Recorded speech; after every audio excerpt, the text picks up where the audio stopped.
తెలియజేసుకుంటున్నాం. రాజశేఖర్ గారు మళ్ళీ ఇప్పుడు మనం గొడవ అయిపోద్ది. ఇప్పుడు రాష్ట్రానికి చాలా ఇంపార్టెంట్ మేడం. మీరు చెప్పదురండి, మీ సమయంలో మీరు చెప్పదు, మీ సమయంలో మీరు చెప్పదు. ప్లీజ్ ప్లీజ్, ఇప్పటికే మనం చాలా సమయం అయిపోయింది. మీ సమయం ఖచ్చితంగా మీకు సమయం వస్తుంది, మీరు చెప్పుదురు కానీ.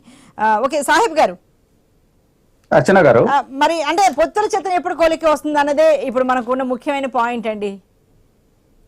ఇప్పుడు అర్చన గారు, నేను ఇందాక తమ ఇంట్రోలో మాట్లాడిన కొన్ని వ్యాఖ్యల్ని నేను ఖండించాను. అదే విధంగా నేను కూడా కీలకంగా రాజకీయాలకు మాట్లాడాను. సోదరుడు వెంకటరెడ్డి గారు ఒక స్థాయి మరిచి మాట్లాడారు. నేనేమంటానంటే, చంద్రబాబు నాయుడు గారు ఎప్పుడో 11:30 కలిశారని వాళ్ళు చెబుతున్నారు కదా. కొంతమంది మరి పేటీఎం బ్యాచ్, కూలి మీడియా 6:30 గంటలకే కలిశారు, చంద్రబాబు గారు అమిత్ షా గారి కాళ్ళ మీద పడ్డారు అని చెప్పి, ఏందండి ఇది అసలు? ఆయనేమో ఒకటి చెబుతున్నాడు, సోషల్ మీడియాలో ఈ విధంగా చెప్పారు. ఎందుకంటే అవాస్తవాలను ప్రజల్లోకి తీసుకెళ్లి తాపత్రయపడి ఏదో జరిగిపోతుంది, ఏదో ఊహించుకుంటే ఎట్లా అండి? వాస్తవాలు మాట్లాడుకోవాలి. నేను గతంలో మరి రాజశేఖర రెడ్డి గారు చనిపోయినప్పుడు ఆ రోజు ఉన్నటువంటి మరి జగన్మోహన్ రెడ్డి గారు, ఆయన భార్య, కాదండి నేను చెప్పేది నేను చెప్పలా. అమిత్ షా గారు, నేను చెబుతున్నా ఏనండి. ఎందుకు అంటున్నానంటే, మనం ఒక అంశం మాట్లాడుకునేటప్పుడు దాన్ని రాజకీయ పరంగా మాట్లాడుకోవాలి. ఊహాజనితంగా ఎవరో పిచ్చి పిచ్చి వాళ్ళు మాట్లాడుకుంటే ఉపయోగం ఉంది? మీరు అడిగిన దానికి నేను సమాధానం చెబుతా. సిద్ధాంతపరంగా మాట్లాడదాం. నేను అనేది అది. ఊహాజనితంగా మాట్లాడుకుంటే అట్ట. మీరు వాస్తవంగా అమిత్ షా గారి ఇంకా వేరే వాళ్ళని కానీ కలిసి ఉంటే చెప్పండి, కలవకపోతే కలవలేదనండి. నా ఇంట్లో నేను మాట్లాడిన సందర్భం ఎట్లా ఉంది, తను మాట్లాడింది ఎట్లా ఉంది, వెంకటరెడ్డి గారు మాట్లాడింది, ఒకసారి బోత్ కంపేర్ చేయండి. నేను అనొచ్చు, ఆ రోజు జరిగినటువంటి విధానపరమైనటువంటి విషయాల్లో మీరు వెళ్ళిపోయి ప్రణబ్ ముఖర్జీ గారి కాళ్ళ మీద పడ్డారు, సోనియా గాంధీ గారి కాళ్ళ మీద పడ్డారు, జయరాం రమేష్ గారి కాళ్ళ మీద పడ్డారు, దేశం నుంచి మాకు తప్పిమని. నేను ఇవన్నీ అంటలా, అవన్నీ అన్ని ప్రజలకు తెలుసు.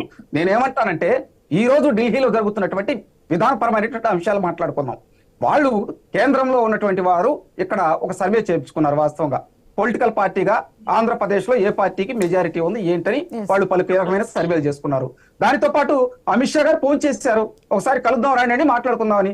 అమిత్ షా గారు ఈ రోజు ఎకనామిక్స్ టైమ్స్ లో కూడా ఏమని చెప్పారు, ఒక విలేకరి అడిగినటువంటి ప్రశ్నకి, అవునండి గతంలో ఆ రాష్ట్రంలో ఉన్నటువంటి పరిస్థితులు చూస్తే విడిపోయి ఉండొచ్చు, ఇప్పుడున్న పరిస్థితులు చూస్తే మేము ఆహ్వానిస్తున్నాము, కొత్త మిత్రులు వస్తున్నారు, పాత మిత్రులు మాతో కలుస్తున్నారు, మేమందరం కలిసి దేశ సమగ్రత కోసం పనిచేస్తామన్నారు.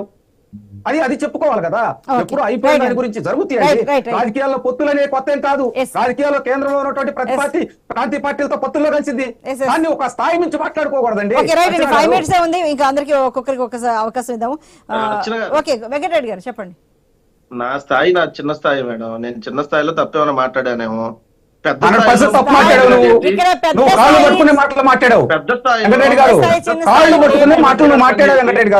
వినండి సార్, వినండి. మీరు మాట్లాడేటప్పుడు పెద్ద స్థాయిలో ముఖ్యమంత్రిగా పనిచేస్తూ ముఖ్యమంత్రి అనేటటువంటి ఆ హుందాతనాన్ని కూడా మర్చిపోయి సాక్షాత్తుగా అసెంబ్లీలోనే నీ చంద్రబాబు నాయుడు మాట్లాడిన మాటల కంటే నేను మాట్లాడారు. మీ వాళ్ళండి ఏళ్లు పెట్టి ఎకిలి చేస్తూ చూపించింది. ముఖ్యమంత్రి గారు చూపించారు, ముఖ్యమంత్రి గారు ఎట్లా చూపించారు గుర్తుపెట్టుకోండి. మీకు ఉండాలండి. వెంకటరెడ్డి గారు ఏం మాట్లాడుతున్నారండి, ఏం మాట్లాడుతున్నారు మీరు సరిగా మాట్లాడితే నేను సరిగా మాట్లాడతా. నేను మాట్లాడిన మాటలు మీరు మాట్లాడే మాటలు లేదు. వెంకటరెడ్డి గారు అరే సొల్లు కబుర్లు చెప్పుకోమనండి. ఎవరు నువ్వే నా సొల్లు కబుర్లు మాట్లాడుతుంది. నీ దగ్గర సబ్జెక్ట్ లేకుండా సొల్లు కబుర్లు మాట్లాడుతుంది నువ్వు. నేను సబ్జెక్ట్ మాట్లాడుతున్నా, సొల్లు కబుర్లు వినండి, మీరు వినాలి. నేను మాట్లాడిందని మీరు మాట్లాడేది. అర్చన గారు నేను సరిగా మాట్లాడతా, నేను సరిగా మాట్లాడతా. నేను హోందాగా మాట్లాడా, నేను హోందాగా మాట్లాడా.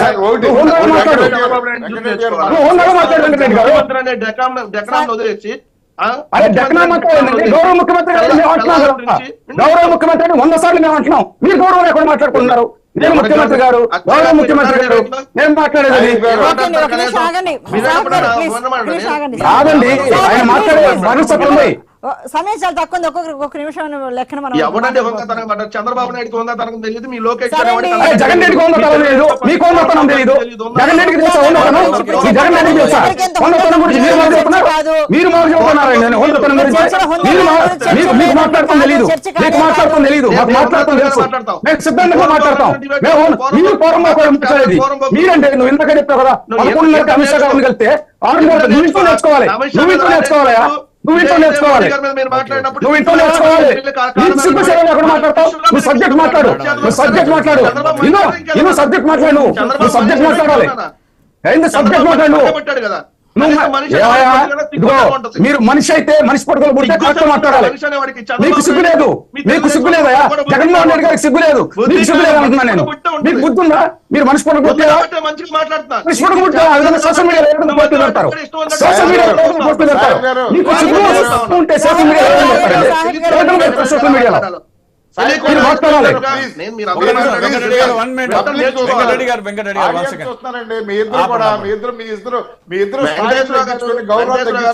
మీ అలయన్స్ పార్ట్నర్ కి చెప్పండి, మీ అలయన్స్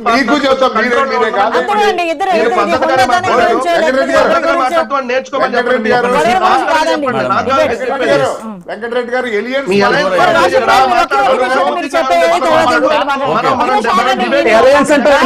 సబ్జెక్ట్ లేకుండా నీ ఇష్టం వచ్చినట్టు మాట్లాడితే సబ్జెక్ట్ లేకుండా మాట్లాడితే మేము గౌరవంగా మాట్లాడుతున్నాం. గౌరవం లేకుండా బుద్ధి తక్కువ మాట్లాడుతున్నారు మీరండి. మీరు నేను కామ్గానే మాట్లాడుతున్నా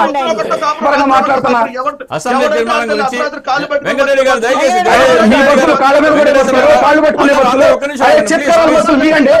మీరు డకాయిట్ బస్సులు మీరు మాట్లాడుతున్నారండి. కాదండి ఇక్కడ మనం మాట్లాడుకుంటున్నది. రైట్ అండి, రైట్ రైట్ సమయం రైట్ అండి. లేదు సమయం అయితే అయిపోయిందండి. 55 అసెంబ్లీ తీర్మానం గురించి చెప్తా ఉంటారు పదే పదే భారతీయ జనతా పార్టీ వాళ్ళు.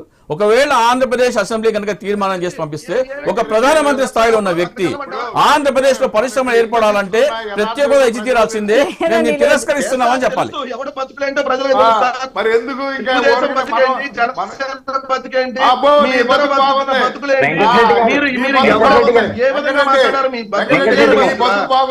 మీ కొత్తగా డిబేట్ చెప్పాలా? మరి మనం ఇక్కడ చూస్తున్నాం, మరి పొత్తుల చిత్రం అనేది ఎప్పుడు కొలికి వస్తుంది అన్నది కూడా ఇక్కడ మన చర్చలో కూడా ఒక కొలికి అయితే రాలేదు. మరి కూటమిలో మరొక పార్టీకి చోటు ఉందా లేదా, టీడీపీ జనసేన కూటమిలో అనేది కూడా ఇంకా వేచి చూడాల్సిన అంశంగా కనిపిస్తుంది. మరి బీజేపీ పెద్దలు మౌనాన్ని వీడి మరి ఎవరితో వారు సై అంటారు అన్నది కూడా వేచి చూడాల్సిన అంశం. మరి చంద్రబాబు ఢిల్లీ పర్యటన తర్వాత మౌనంగా ఉండడం వెనక రహస్యం ఏంటన్నది కూడా మనం ఇంతవరకు మాట్లాడుకుంటున్నాం.